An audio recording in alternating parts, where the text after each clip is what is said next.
Last Sabbath, you went to church, you sang the hymns, you listened to the sermon, you shook hands during fellowship, and you left exactly the same person you were when you walked in. Here's the problem. That's not the Sabbath God intended, because in Revelation 7, God seals his people before the final crisis, and Ellen White saw in vision that this seal is the Sabbath, but not the Sabbath you're keeping, the Sabbath that transforms you. And if you're not being transformed, you're not being sealed.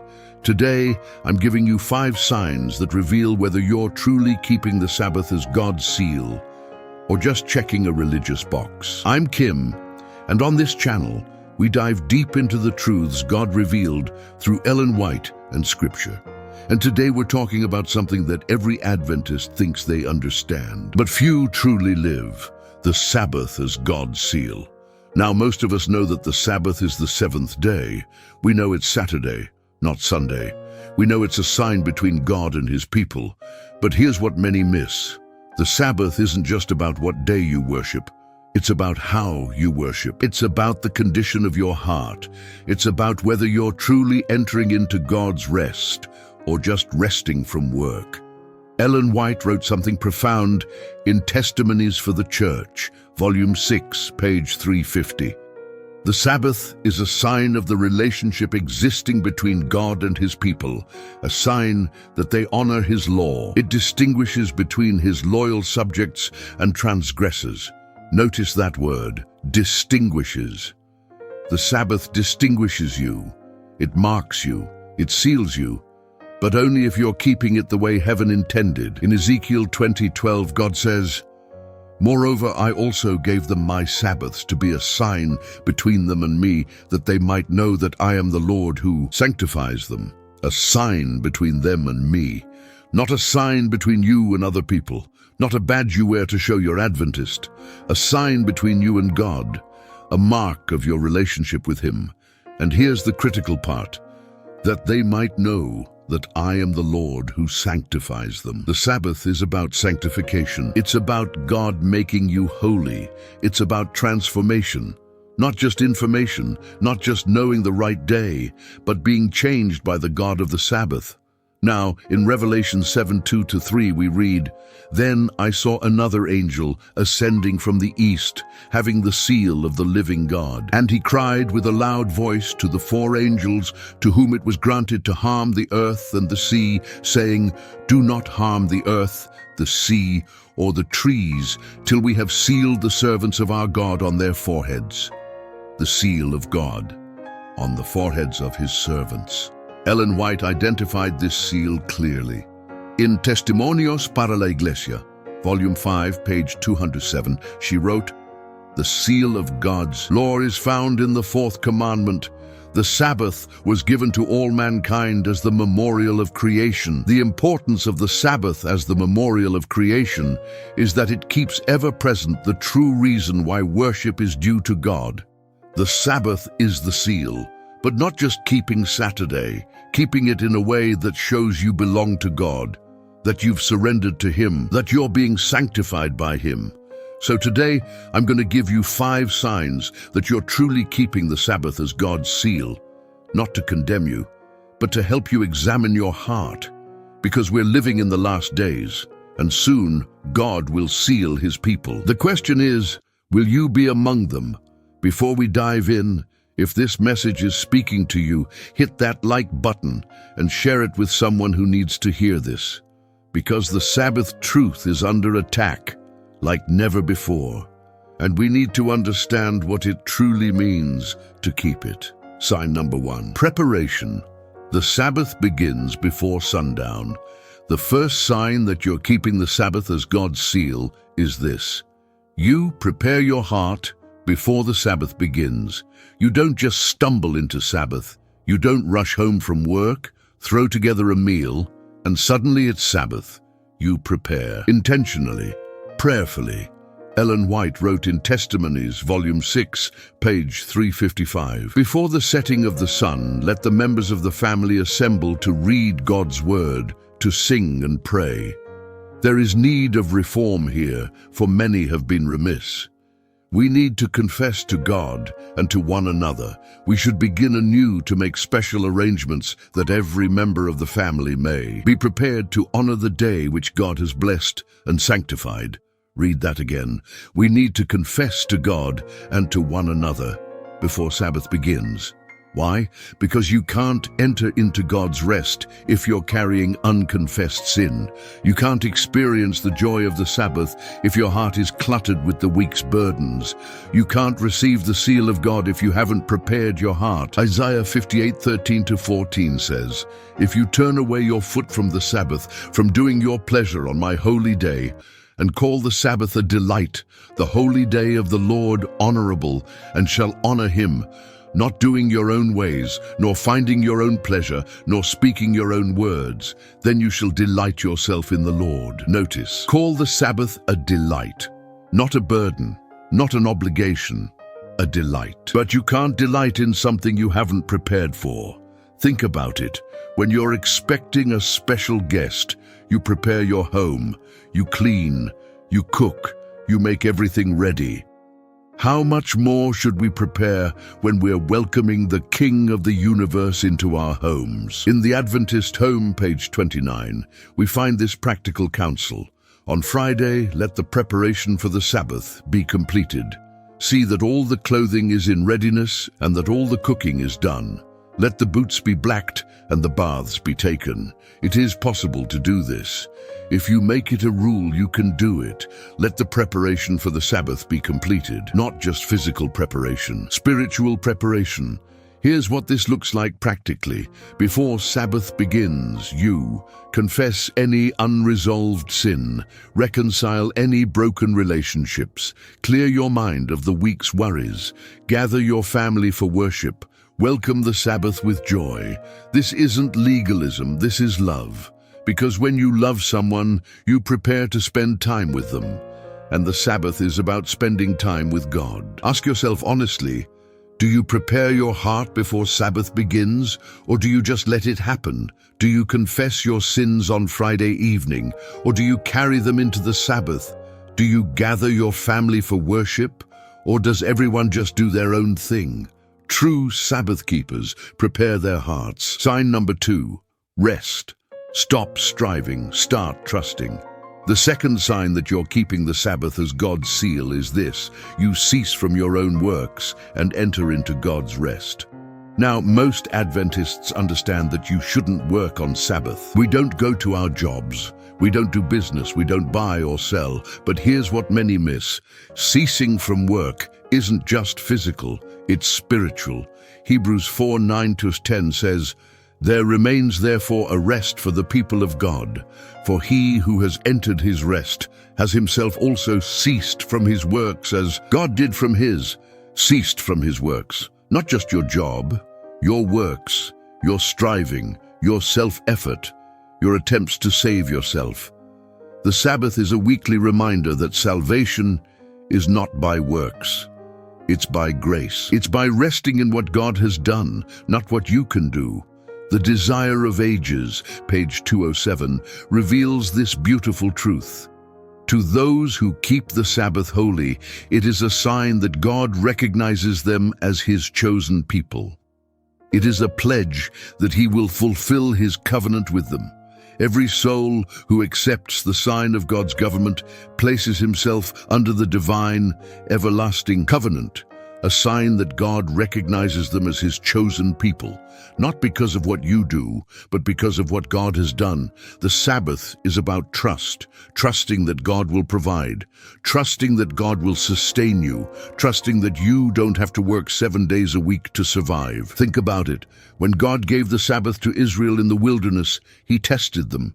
He gave them manna 6 days a week, but on the 6th day, he gave them double. Why? So they could rest on the 7th day without worrying about food.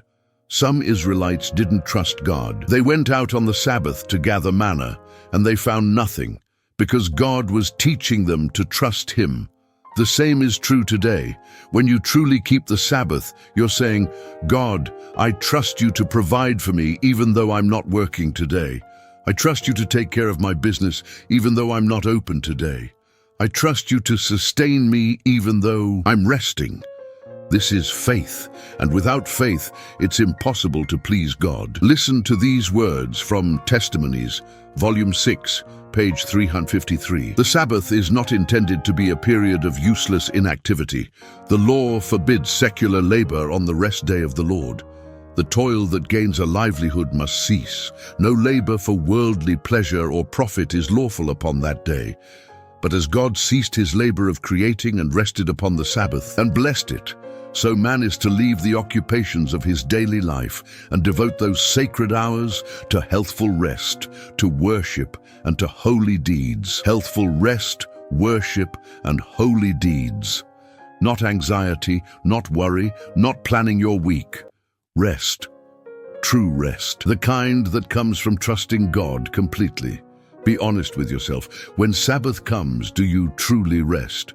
Or is your mind still at the office? Are you present with God or planning Monday's meetings? Are you trusting him or calculating your finances? If your body is resting but your mind is racing, you're taking a day off, not entering God's rest. This is what it means to enter God's rest. Sign number 3, delight. Duty becomes joy when your heart is right. The third sign that you're keeping the Sabbath as God's seal is this: you delight in worship and fellowship.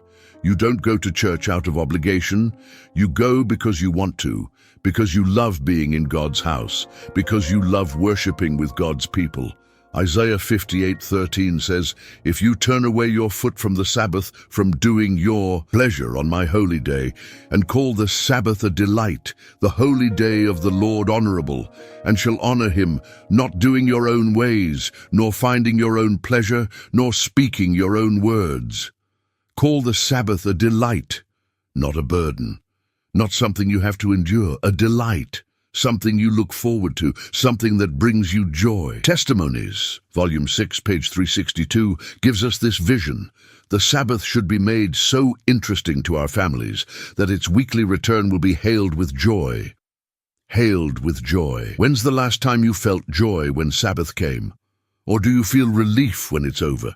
True Sabbath keepers delight in the day. They look forward to it all week. They count down the days until they can rest in God's presence. Now, part of this delight is worship, corporate worship, gathering with God's people. Hebrews 10:25 says, "Not forsaking the assembling of ourselves together, as is the manner of some, but exhorting one another, and so much the more as you see the day approaching."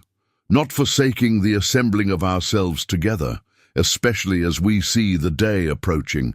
The Sabbath is not just about personal devotion. It's about community. It's about fellowship. It's about encouraging one another. Here's what Ellen White saw in Testimonies, Volume 6, page 361. Parents can make the Sabbath a delight if they will take the proper course.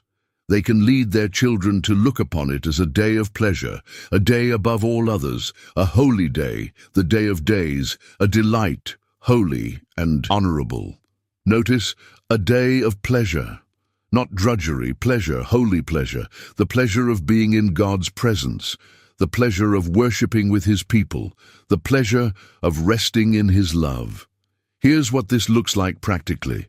You arrive at church early, not rushing in late. You participate in worship, not just sitting passively. You fellowship with others, not isolating yourself. You encourage someone, not just receiving.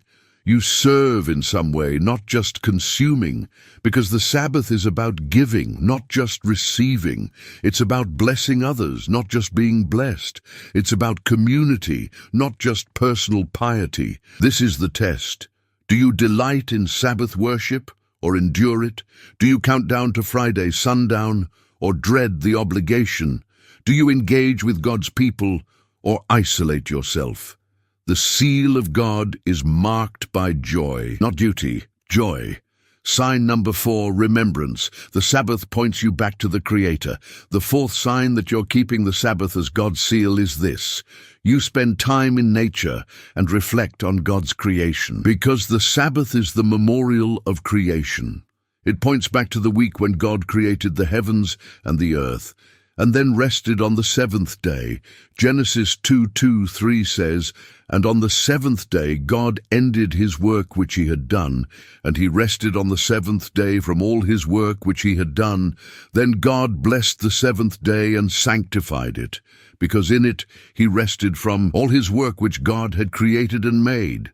God rested, not because he was tired, but to set an example for us, to show us that we need rest, to teach us to pause and reflect on his creation. Testimonies, Volume 6, page 358, instructs us, "Parents, above everything, take care that your children have an intelligent knowledge of the reasons of our faith. Teach them that the Sabbath is a memorial of creation, a sign that God made the world and all things in it in 6 days and rested on the seventh, a memorial of creation." This is why spending time in nature on Sabbath is so important, because when you see God's creation, you remember the Creator. When you see the mountains, you remember his power. When you see the ocean, you remember his vastness. When you see the flowers, you remember his beauty. When you see the stars, you remember his glory. Christ's Object Lessons, page 25, opens our eyes. In the study of nature, the student is to be led to see God in all his created works. The book of nature and the written word shed light upon each other. Both make us acquainted with God by teaching us something of the laws through which he works. The book of nature and the written word both reveal God, and the Sabbath is the perfect day to read the book of nature, to walk in the woods, to sit by a stream, to watch the sunset, to marvel at God's handiwork. This isn't just recreation, it's worship. It's remembering that God is the Creator, and you are his creation. Psalm 19:1 says, "The heavens declare the glory of God, and the firmament shows his handiwork." Every Sabbath the heavens are declaring God's glory. The question is, are you listening? Are you watching? Are you reflecting? Or are you too busy with other things? Here's what this looks like practically. Take a Sabbath afternoon walk. Sit outside and watch the clouds. Go to a park with your family. Watch the sunset Friday evening. Stargaze Saturday night. And as you do, reflect on God's power, wisdom, and love. Thank him for creating you. Thank him for sustaining you. Thank him for redeeming you. Because the God who created the universe is the same God who created you, and the Sabbath is a weekly reminder of that truth. Here's what you need to examine. Do you spend time in nature on Sabbath? Do you reflect on God's creation? Do you remember that he is the Creator? When you remember the Creator, you honor the Sabbath. Sign number 5, transformation. True Sabbath-keeping changes everything. The fifth and final sign that you're keeping the Sabbath as God's seal is this: you carry the Sabbath spirit into the rest of your week. Because the Sabbath isn't just about one day, it's about a lifestyle. It's about a heart attitude. It's about living every day in the rest and peace that the Sabbath represents. Testimonies, Volume 6, page 356, shows us this connection. The Sabbath and the week are inseparably connected. The Sabbath is the golden clasp that binds together the 6 working days. The Sabbath is not to be a day of useless inactivity. The law forbids secular labor on the rest day of the Lord, but the work of necessity and mercy is permitted. The Sabbath and the week are inseparably connected. You can't truly keep the Sabbath if you live like the world Monday through Friday. You can't enter God's rest on Saturday if you're living in anxiety the rest of the week. You can't delight in worship on Sabbath if you're neglecting God every other day. The Sabbath is meant to transform your entire life, to teach you to rest in God every day, to trust him every day, to worship him every day, to remember him every day. Jesus said in Matthew 11:28-29, "Come to me, all you who labor and are heavy laden, and I will give you rest. Take my yoke upon you and learn from me, for I am gentle and lowly in heart, and you will find rest for your souls." I will give you rest. Not just on Sabbath, every day. Rest for your soul. The Sabbath is a weekly reminder of this daily rest. It's a taste of the eternal rest we'll have in heaven. It's a foretaste of the peace that comes from trusting God completely. The Desire of Ages, page 289, clarifies Jesus' teaching. The Sabbath was made for man, and not man for the Sabbath.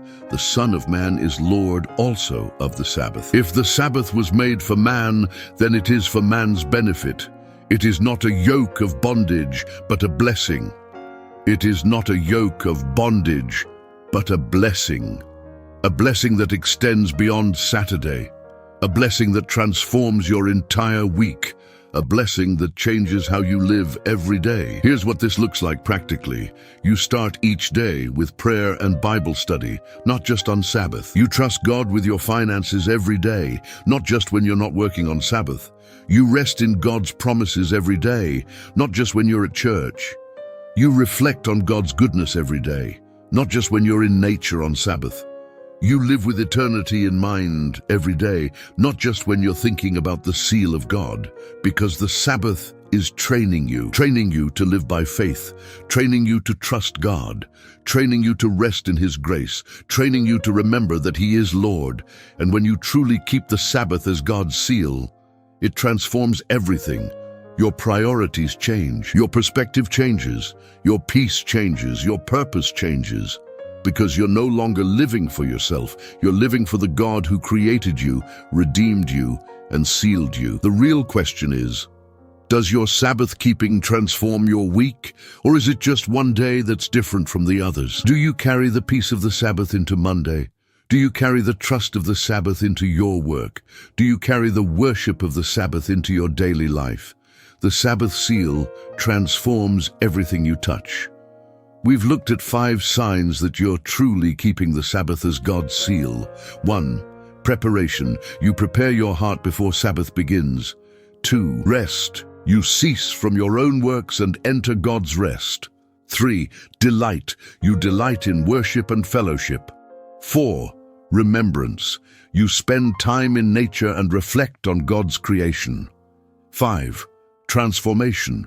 You carry the Sabbath spirit into the rest of your week. Now here's the question. How many of these signs are true in your life? Be honest, because this isn't about condemnation, it's about examination.